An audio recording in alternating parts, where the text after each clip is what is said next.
Oke, Assalamualaikum warahmatullahi wabarakatuh. Kita lanjutkan pertemuan kita untuk marketing project. Kita sekarang akan bahas tentang scheduling ya. Jadi kita yang lalu udah bahas tentang banyak hal yang hubungannya mungkin nggak terlalu teknis banget. Hubungannya adalah dengan hal yang perlu kita perhatikan dahulu sebelum kita masuk ke teknisnya yang banget ya. Jadi emang beberapa yang harus kita persiapkan seperti misalnya stakeholder, bagaimana berkomunikasi dengan stakeholder dan lain sebagainya. Nah, sekarang kita akan membahas di sini marketing project scheduling ya. Jadi seperti di sini udah disebutin judulnya scheduling. Saya yakin semuanya udah pasti paham dan udah pernah melakukan ya untuk membuat scheduling, baik itu untuk kita secara pribadi ataupun mungkin untuk organisasi kita, jenis kegiatan tertentu dan lain sebagainya. Gitu. Jadi memang pada dasarnya adalah scheduling ini sangat penting untuk dipastikan terlebih dahulu ya. Jadi scheduling yang baik itu akan menjamin nanti project kita akan terdeliver dengan baik juga gitu ya. Jadi harusnya memang nanti project-project ini itu akan kita bagi-bagi menjadi aktivitas-aktivitas kecil, aktivitas yang lebih detail, dan kita di sini adalah concern gimana caranya untuk membreakdown ke dalam aktivitas-aktivitas kecil tersebut, kemudian mensinkronisasi semuanya. Jadi berdasarkan timeline yang udah kita tentukan nanti, bagaimana juga cara untuk mengestimasi waktu yang kita butuhkan untuk melakukan aktivitas-aktivitas tersebut, gitu itu juga nanti akan kita pelajari. Jadi saya rasa untuk scheduling tidak perlu intro yang terlalu spesifik ya, karena saya yakin semuanya udah pernah melakukan gitu ya. Kemudian kita lanjutkan mungkin yang untuk dari WNF, please untuk langsung presensi di OCW ya, dan nanti ketika misalnya ada pertanyaan bisa tanya di YouTube komen ini atau di WhatsApp group gitu. Oke, jadi ini overview dulu ya. Jadi ini scheduling overview gitu ya. Jadi di sini ada dua lingkaran besar sebenarnya. Jadi ada scheduling method dan di sebelah kanan ada project information gitu ya. Jadi di dalam scheduling method itu nanti ada namanya scheduling tools gitu ya. Jadi scheduling tool itu apa aja nanti akan kita bahas selanjutnya. Kemudian scheduling model gitu ya. Yang di tengah-tengah adalah scheduling model. Scheduling model ini adalah irisan antara scheduling tool dan project information. Project information itu dalamnya ada apa aja? Salah satunya di sini ya project specific data gitu ya. Mulai dari work breakdown, kemudian activities, resources, durations dan lain sebagainya. Oke, kita lanjutin. Nanti di sini adalah akhirnya kita akan mendapatkan satu project schedule ya. Memang output dari apa yang kita lakukan di sini adalah project schedule. Jadi sesuai dengan judul kita, project schedule kita nanti jadi outputnya di sini. Di sini kita akan belajar cara proses identifikasinya, termasuk juga nanti prosesnya gimana caranya kita untuk bisa generate project schedule-nya dengan baik. Nah, kalau kalian mungkin udah biasa buat mungkin ya, atau biasa di organisasi atau di proyek tertentu, kalian akan umum banget melihat diagram-diagram yang kayak gini ya. Mungkin diagram yang paling umum kalian temuin kalau di sebuah proyek adalah diagram yang posisinya ada yang di paling kanan atas ya.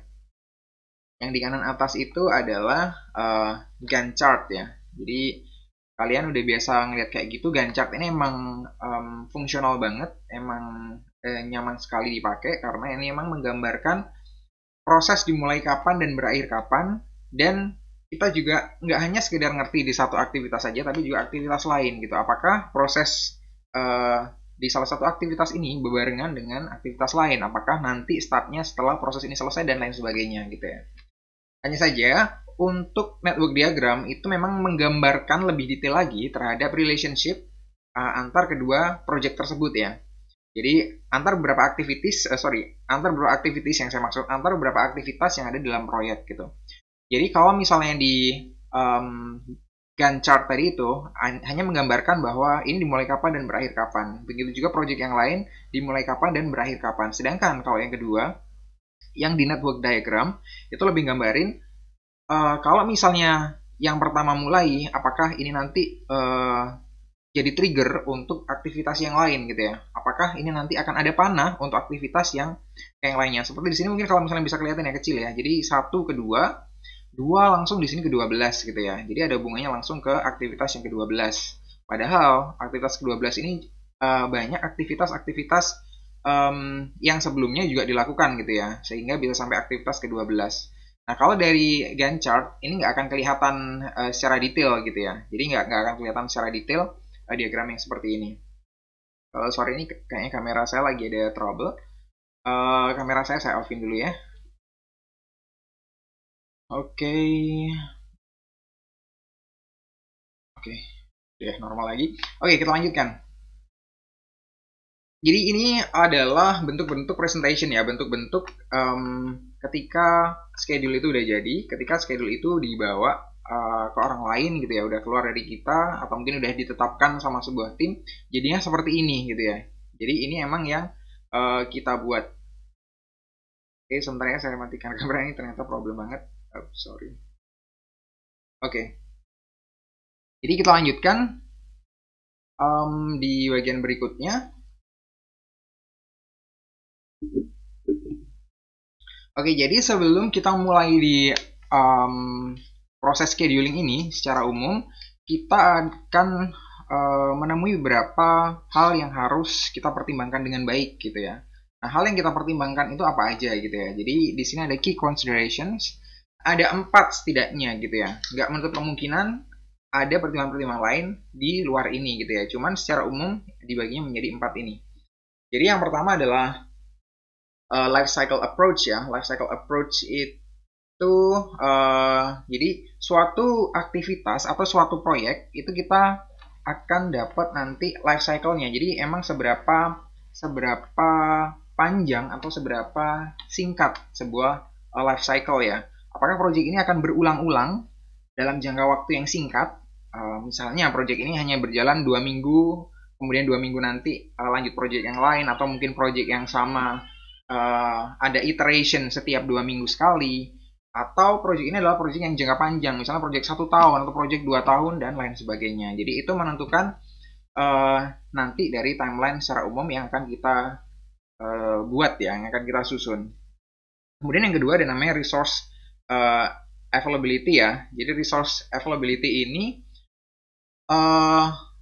paling dominan biasanya karena kita harus memang selain melihat dari apa objektif yang akan kita tuju dari sebuah proyek, maka kita harus juga melihat ke dalam ya.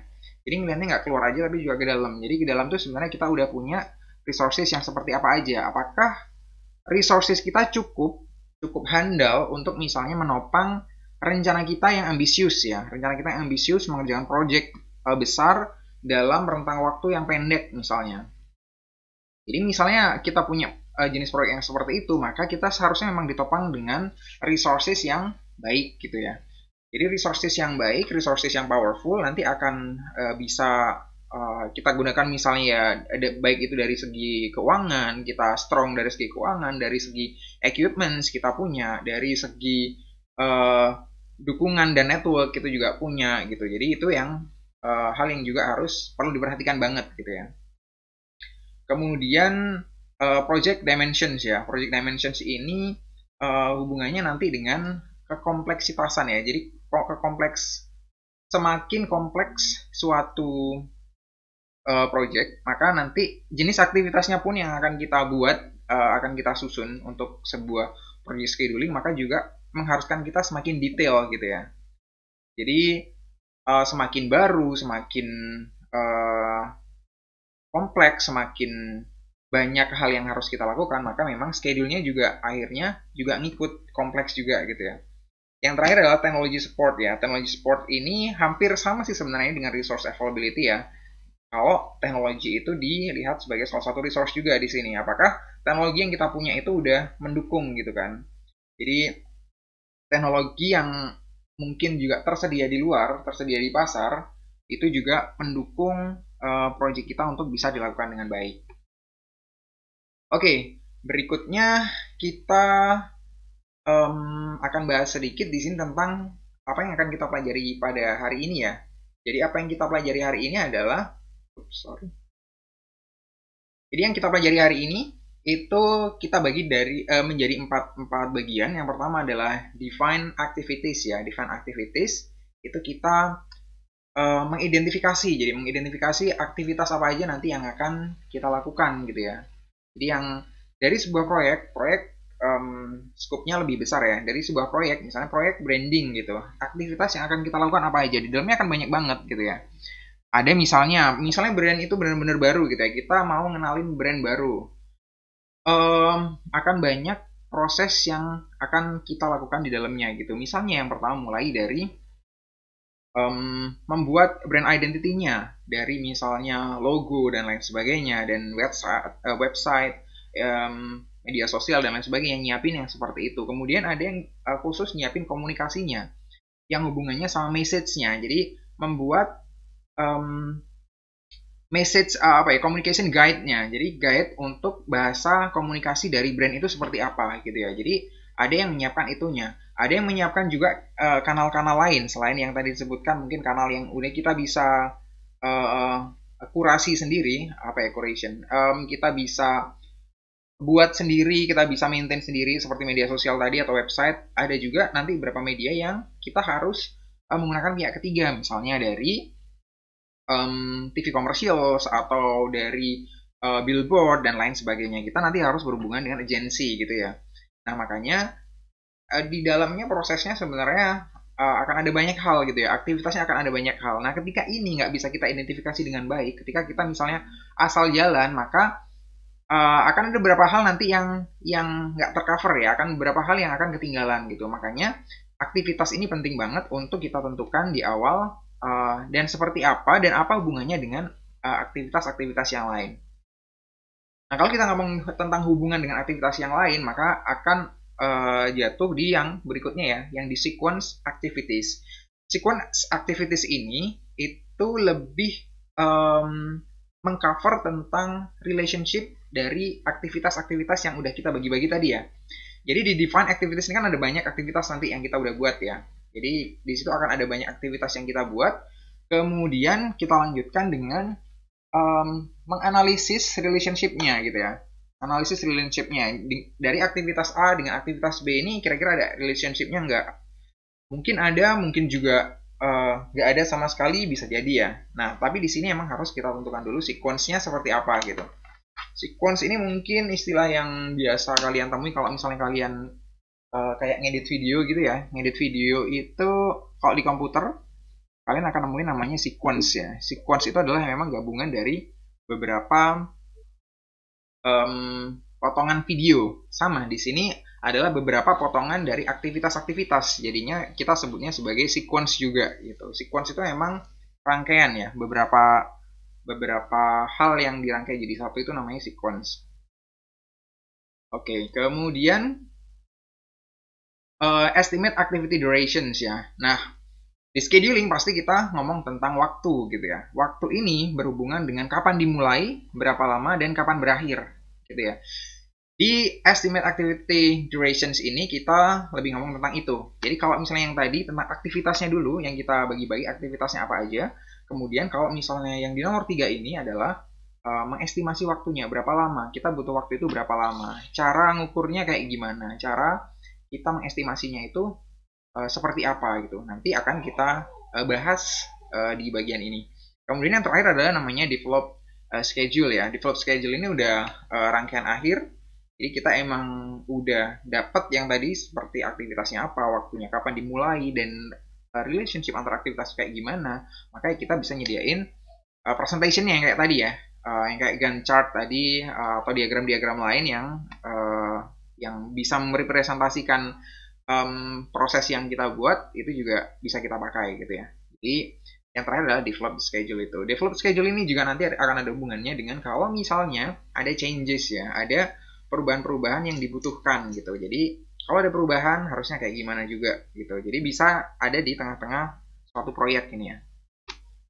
Oke, jadi ada 4 hal itu yang akan kita bahas di sesi ini. Jadi cukup clear saya kira untuk bisa memberikan insight ke kita gimana nanti caranya buat scheduling yang bagus, termasuk presentationnya ya. Oke. Kemudian kita ngomong di sini defining the activities ya. Kita ngomong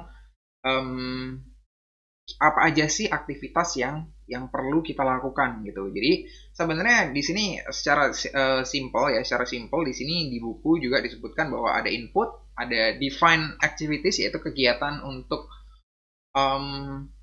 mengidentifikasi aktivitasnya apa aja gitu kan, dari sebuah proyek kita breakdown gitu ya apa aja, dan outputnya nanti kayak gimana gitu ya. Jadi dari input, kemudian yang ke tengah define activities, kemudian output. Oke, jadi di input sendiri itu ada banyak hal ya, inputnya ada banyak hal, termasuk consideration yang tadi kita bahas di awal, itu juga jadi input sebenarnya. Jadi termasuk di sini juga enterprise environmental factors gitu ya. Jadi ngelihat dari kondisi dari perusahaannya sendiri, itu yang pertama. Kemudian yang kedua ada namanya organizational process assets gitu ya. Jadi ini yang hubungannya, organizational process assets ini hubungannya sama misalnya standar-standar suatu proses yang ada di perusahaan, atau mungkin dari dokumen-dokumen yang udah lalu gimana sebuah project itu dilaksanakan, kemudian untuk waktunya apakah emang udah terbiasa menggunakan waktu dengan timeline tertentu yang udah di set di awal walaupun itu nggak terstandar, itu kita gunakan sebagai input di sini nanti. Kemudian di proses yang tengah ada namanya define activities, itu di dalamnya ada expert judgment ya. Expert judgment tentunya ya judgment by experts ya. Jadi orang-orang yang di bagian eksekutif biasanya kayak CEO dan lain sebagainya, itu nanti yang berhak atas expert judgment. Begitu juga kalau di dalamnya juga ada manager dan lain sebagainya. Kemudian ada namanya decomposition. Jadi seperti namanya decompose ya. Decompose itu milah-milah ya. Ya nggak artinya ya kayaknya milah-milah. Jadi kita memecah gitu ya. Jadi memecah. Jadi kan kalau compose itu nyusun, kalau decompose itu kebalikannya, berarti kita milah-milah lagi. Dari project yang kita jalanin itu aktivitas apa aja yang harusnya dilakukan gitu ya. Kayak tadi. Jadi saya contohkan tadi kan, kalau misalnya kita mau branding produk baru gitu kan, branding produk baru, kita harus siapin banyak hal gitu kan. Mulai dari awal banget mungkin strategic plan-nya kayak gimana brandnya. Jadi mulai hal yang paling core ya, strategic plan-nya kayak gimana. Kemudian aktivitas-aktivitas perintilannya itu kayak gimana juga. Kayak tadi ngubungin agensi, kemudian ada banyak aktivitas lainnya juga. Kemudian rolling wave planning. Rolling wave planning ini kalau misalnya kita buat planningnya kayak rolling wave ya, jadi kayak ombak menderu, kayak ombak berputar terus gitu ya. Jadi artinya di sini bahwa planning ini kita buat untuk yang paling dekat saja gitu ya, untuk beberapa project, untuk beberapa aktivitas yang paling urgent, paling dekat gitu. Sedangkan untuk yang lain-lain nanti yang memang nanti mungkin secara nature itu memang tergantung dari hasil dari project yang kita lakukan sebelumnya, maka itu nanti kita tentukan kemudian gitu ya. Nggak kita tentukan semuanya di awal. Itu juga bisa di sini. Kemudian meeting sini pasti di prosesnya pasti ada meeting oleh tim yang bersangkutan ya. Kemudian untuk outputnya di sini ada activity list, kayak tadi yang udah kita lihat ya. Jadi ada banyak aktivitas, itu listnya macam-macam apa aja. Kemudian activity attributes. Jadi activity attributes ini ya hal-hal yang hubungannya menerangkan nanti dari aktivitas itu seperti apa dan segala macam ya. Kemudian milestone list. Milestone list ini jadi kalau di sebuah scheduling biasanya memang dijelaskan milestone-nya. Milestone ini sebenarnya adalah titik-titik kritis yang sifatnya lebih general dan sifatnya lebih jangka panjang, biasanya lebih range-nya lebih panjang daripada durasi setiap aktivitas. Jadi emang durasi dari setiap aktivitas kita harapkan outputnya apa. Misalnya di 1 bulan pertama itu kita sebut milestone gitu ya. Jadi 1 bulan pertama, 2 bulan pertama itu milestone-nya apa aja. Nah itu harapan pencapaian kita di titik itu milestone-nya. Jadi listnya juga kita udah bisa buat ya sebagai output di sini nanti. Kemudian change request, itu kalau misalnya ada, tadi saya sebutin hubungannya dengan kalau misalnya ada perubahan-perubahan yang terjadi di suatu proyek gitu ya. Kemudian yang ini kita masuk ke yang bagian kedua, ada namanya activity sequencing ya. Activity sequencing ini kita mengidentifikasi relationship antara aktivitas satu dengan aktivitas yang lain gitu ya. Kalau di sini yang dicontohkan di sini adalah aktivitas dengan A dan B saja. Padahal sebenarnya A bisa berpengaruh terhadap B, A bisa berpengaruh terhadap C, B bisa berpengaruh terhadap C dan sebagainya ya, dan sebagainya. Dan pengaruh itu seperti apa juga nanti kita lihat di sini juga gitu ya. Hubungannya dengan scheduling maksudnya ya. Jadi sequencing activities ini juga kalau definisinya sih adalah proses untuk mengidentifikasi dan mendokumentasi relationship antara aktivitas-aktivitas project ya. Tadi seperti yang saya sebutin. Kemudian kalau di sini ada namanya salah satu method yang dipakai itu adalah PDM ya. PDM itu kepanjangannya itu ya, Precedence Diagramming Method ya. Ini hanya salah satu teknik di antara beberapa teknik yang lain ya. Jadi banyak teknik yang lain, cuman kita nggak akan bahas tiap teknik ada di sini. Ini saya bahas yang paling general dan paling mudah untuk bisa dipahami dan diaplikasikan dibandingkan dengan yang lain ya. Jadi kalau di PDM ini, itu kita bisa ngetahuin relationship antar aktivitas A dan B di sini ya. Contohnya adalah aktivitas A dan aktivitas B. Itu kita ngerti hubungannya, bahwa mereka memiliki hubungan. Buktinya apa? Mereka ada garisnya di sini ya. Jadi ada garis yang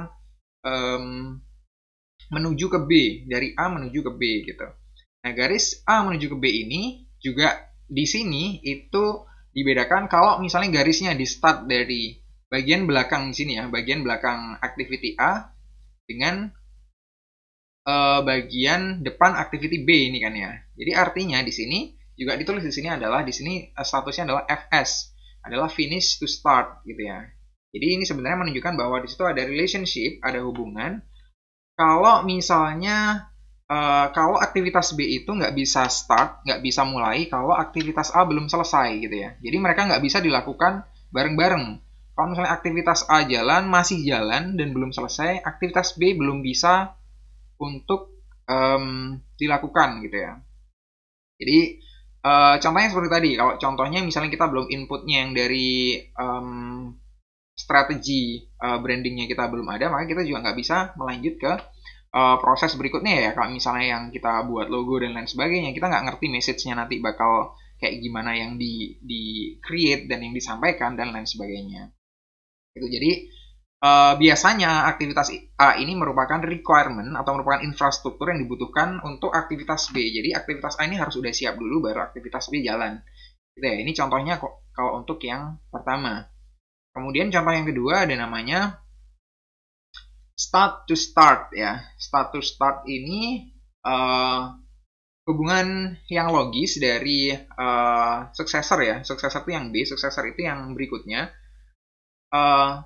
Yang nggak bisa start kalau misalnya A belum start juga gitu. Jadi A harus start baru B bisa start juga gitu ya. Kemudian yang ketiga ada namanya di sini aktivitas A dan aktivitas B finish to finish gitu. Jadi nggak akan bisa finish kalau misalnya yang A juga belum finish gitu ya. Yang B nggak akan bisa finish kalau yang A belum bisa finish. Dan yang terakhir ya udah bisa diprediksi ya. Yang di terakhir itu adalah SF, kebalikannya yang pertama ya, adalah start to finish. Jadi start to finish ini adalah aktivitas yang di B ini tidak bisa finish kalau misalnya aktivitas yang A belum start gitu ya. Jadi memang harus sudah dilakukan. Contohnya kayak gimana? Contohnya kayak kita misalnya memindahkan akun gitu ya, atau misalnya memindahkan akun CRM atau CRM ya bahasa Inggrisnya. Jadi kalau misalnya kita memindahkan dari aplikasi CRM 1 ke aplikasi CRM yang lain, maka kita harus bisa memastikan dulu bahwa datanya kita pindah dulu,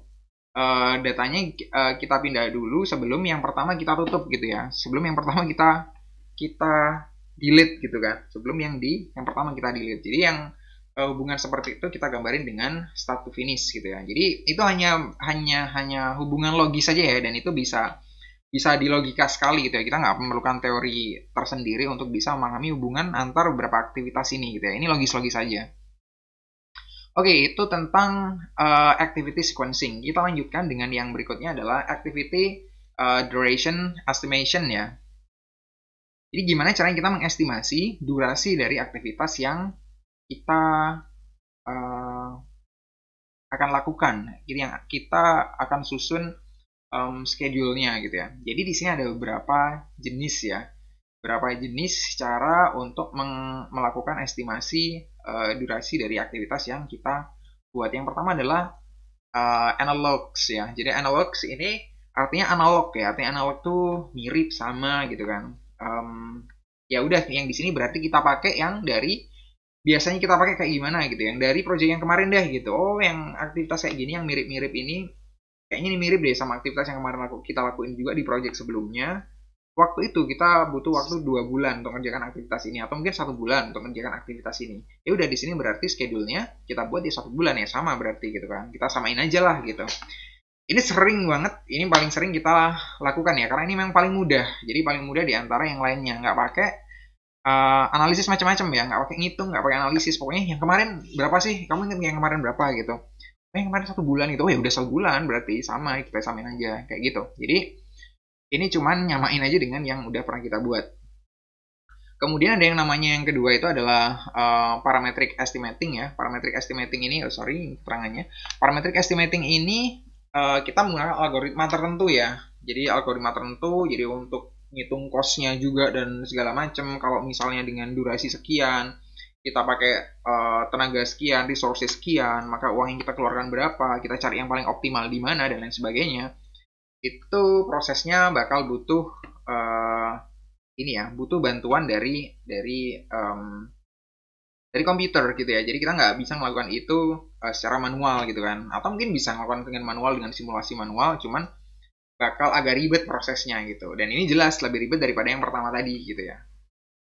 Kemudian yang berikutnya adalah 3-point estimating ya. 3-point estimating ini sebenarnya sedikit lebih simpel dari yang pertama, cuman dia itu sebenarnya masih bisa dibilang cukup simpel ya.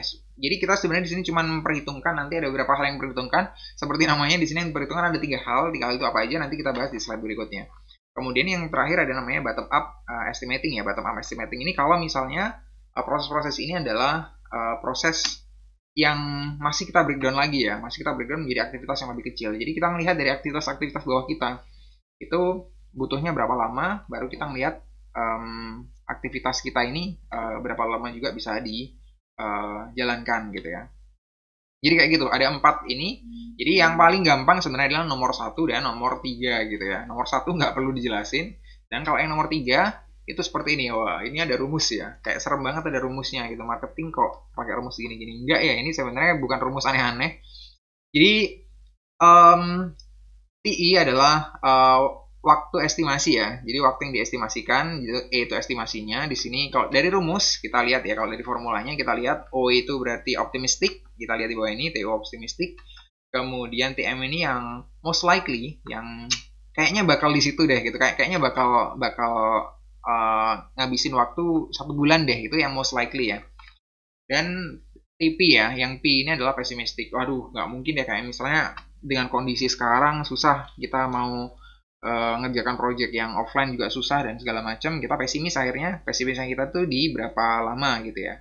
Nah, sebenarnya kita gabungin 3 ini, antara optimistic, pessimistic, dan yang most likely. Dan yang kita harapin memang bakal ada di situ gitu ya. Kita melihat resource kita yang kita punya itu kayak gimana, kemudian ngelihat kemampuan kita juga kayak gimana. Yang realistis kita tentuin ada di titik mana gitu ya. Itu adalah yang most likely. Jadi kita tambahkan 3-nya ini dan kita bagi 3 gitu ya. Sesederhana itu sebenarnya gitu ya. Jadi ini gampang banget sebenarnya. Kalau menurut saya ini hampir sama sih dengan yang nomor 1 ya. Kita nggak begitu mikir gitu ya. Kalau yang di sini nggak begitu mikir gitu. Jadi cuman sekedar saya optimis sih. Jadi optimis mungkin biasanya kalau optimis tuh, kalau misalnya kalian di tempat kerja, yang optimis itu adalah biasanya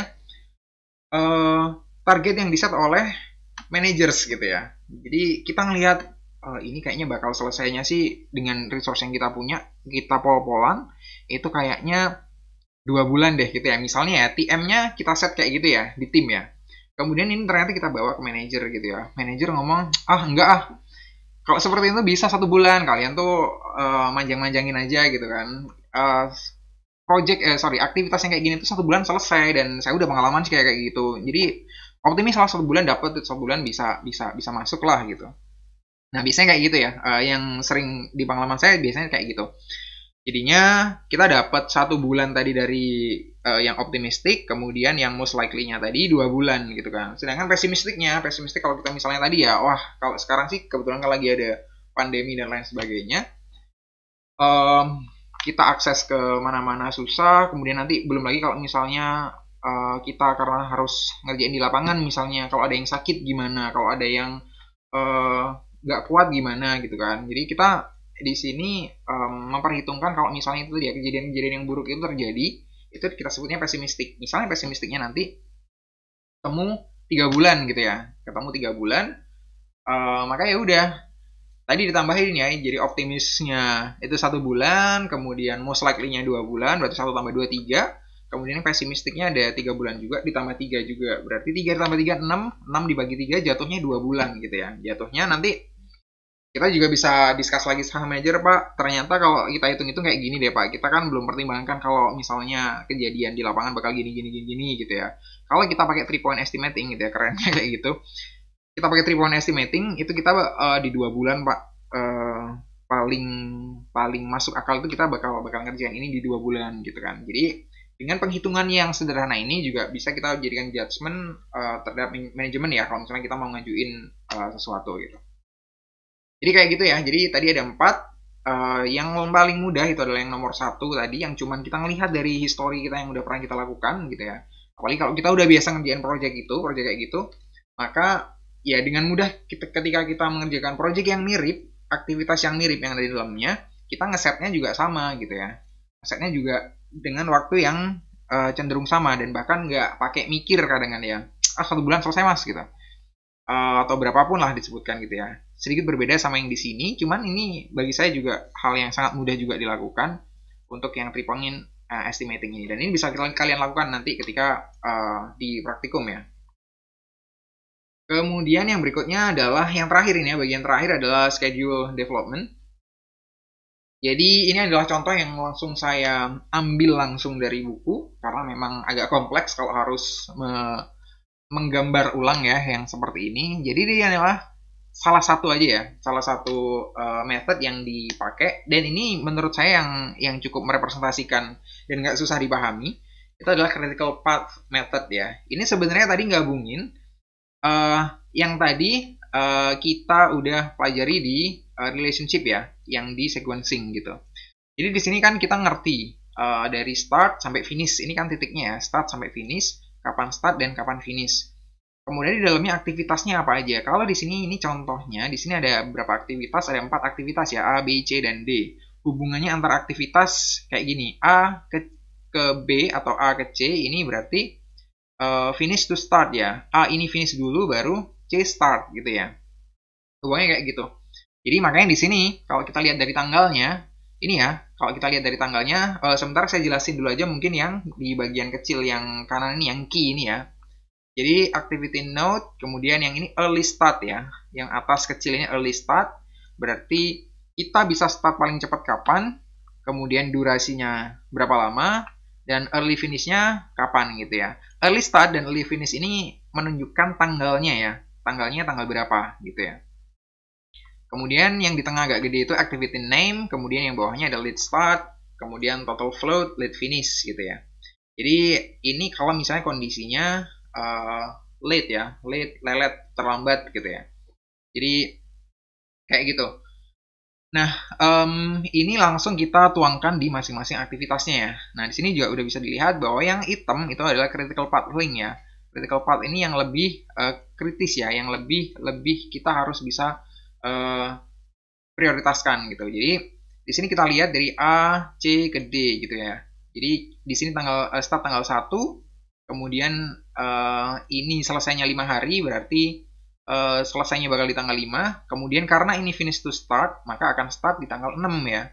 Di tanggal 6-nya baru start. Nunggu yang ini finish dulu, baru yang ini start gitu. Kemarin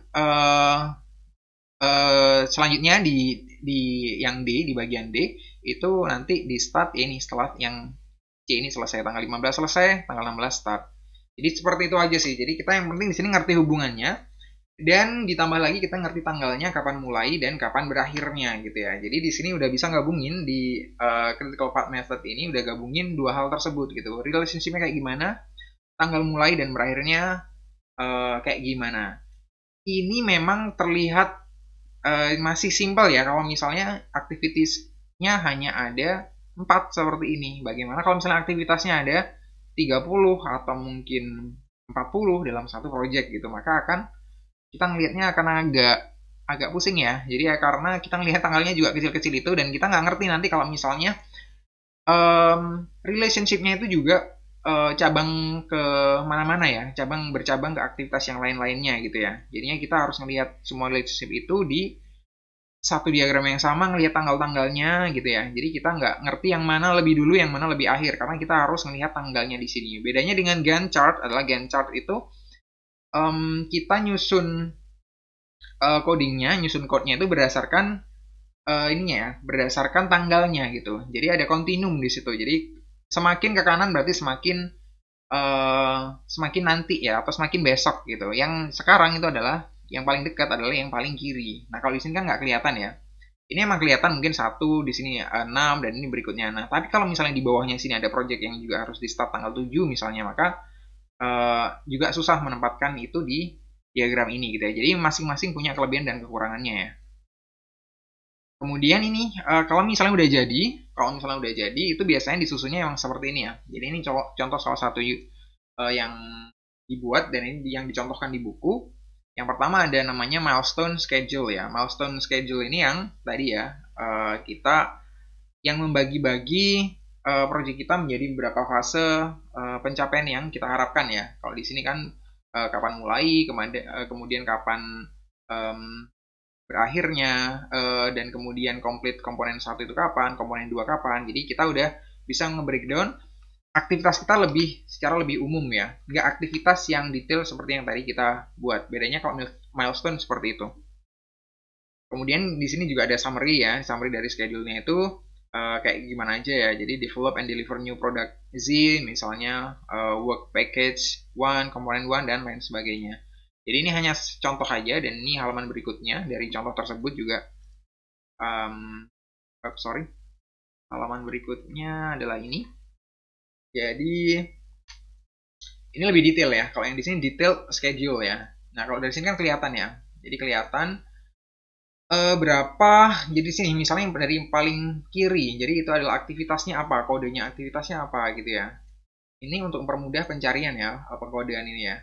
Kemudian activity description-nya itu apa juga. Jadi deskripsi dari masing-masing aktivitasnya apa aja, namanya apa aja gitu, dan deskripsinya apa, kalau itu penting untuk disampaikan juga di sini. Cuman biasanya sekedar namanya aja ya, cuman emang disebutnya description. Kemudian calendar units, ini berapa lama juga, berapa lamanya kelihatan. Kemudian yang di sini project schedule time frame. Nah, di sini kan kelihatan juga ya relationship-nya ya. Makanya ini bentuk yang paling bisa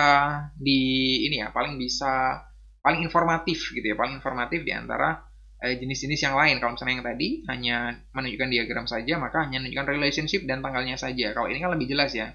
Jadi prosesnya apa aja, ke breakdown ke bawah, dan kemudian kalau yang ke kanan, kita semakin tahu bahwa kalau misalnya seperti build component 1 dan test component 1, itu kan kita ngerti kalau di situ bahwa projectnya adalah FS ya, atau design component 1, itu yang ada keterangannya, design component 1 dan build component 1.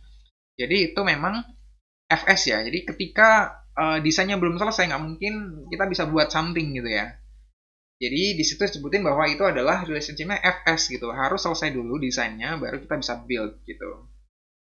Dan seterusnya ya, sampai prosesnya komplit di bagian bawah ini gitu. Kita ngerti kita ada di mana sekarang, itu jadi kita bisa ngerti. Dari sini kita juga bisa monitor pada waktu di tanggal tertentu, yang kita ngerti dari Gantt chart ini di tanggalnya ya, di tanggal tertentu kita udah sampai level itu atau belum gitu ya. Kita masih harus ngejar timeline kita, atau kita udah ngelewatin timeline kita gitu ya. Jadi itu juga bisa jadi kontrol juga. Hanya saja di sini memang bagian kontrol tidak kita pelajari secara mendetail ya, karena memang kita lebih mengedepankan di sini, lebih menekankan untuk proses pembuatan schedulingnya gitu ya. Nah, kalau monitor sebenarnya pada umumnya monitoring ya. Jadi pada umumnya monitoring dengan dokumen yang udah ada seperti ini, kita bisa monitor dengan baik ya. Kalau misalnya dokumennya udah lengkap seperti ini, udah menjabarkan yang lengkap dari definisi aktivitas yang kita lakukan, maka kontrol juga akan semakin mudah gitu ya. Bayangkan kalau misalnya seperti ini nggak ada ya. Orang yang ngontrol tuh ngontrol dengan dasar apa kan nggak ngerti. Kalau misalnya mereka udah punya seperti ini, mereka ngerti, oke, project ini belum, aktivitas ini belum selesai, padahal harusnya udah selesai kemarin gitu dan lain sebagainya. Jadi kayak gitu ya, itu pentingnya kita ngeset scheduling untuk project yang kita buat. Sekali lagi, karena memang ini kita akan membuat semuanya di level profesional ya, maka kita nggak akan menggunakan uh, teknik yang serampangan ya, teknik yang salah-salahan untuk menentukan, bahkan scheduling aja kita harus tentukan dengan baik gitu ya, aktivitasnya apa aja dan lain sebagainya. Padahal juga nggak jarang kita ketika di luar memang melakukan scheduling yang asal-asalan gitu ya, dan itu harusnya nggak kita lakukan lagi sejak saat ini. Oke, kira-kira itu aja yang bisa saya sampaikan pada hari ini. Jadi, thank you atas perhatiannya. Kalau ada pertanyaan, silakan langsung di komen atau di grup WhatsApp ya. Oke, thank you semuanya. Wassalamualaikum warahmatullahi wabarakatuh.